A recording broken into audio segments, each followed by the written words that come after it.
बसत रहे, जिंदगी भर सोनमा हंसत रहे। हमर दिल में हरदम बसत रहे, जिंदगी भर सोनमा हंसत रहे।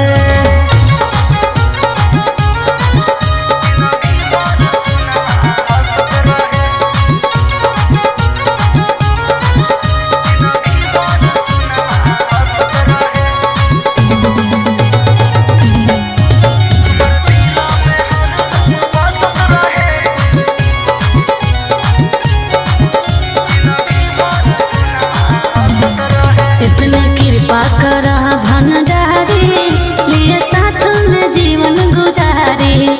नहीं चाहे महल अटारी, भूखियो जनवे नसल हो समारी।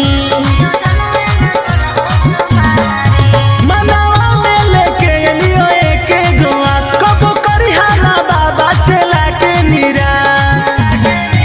माथे में भभूत रोली घसत रहे, हमर दिल में हरदम बसत रहे, जिंदगी भर सोनमा हंसत रहे। हमर दिल में हरदम बसत रहे, जिंदगी भर सोनमा हंसत रहे।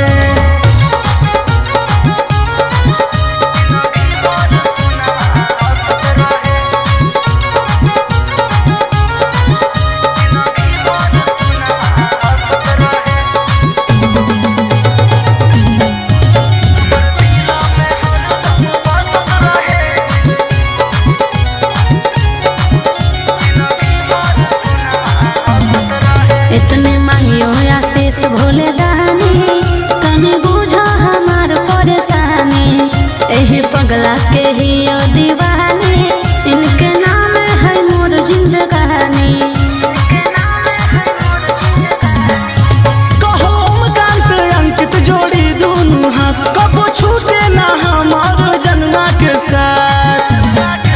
तोहर कृपा राजव पर बरसत रहे, हमर दिल में हरदम बसत रहे, जिंदगी भर सोनमा हंसत रहे। हमर दिल में हरदम बसत रहे, जिंदगी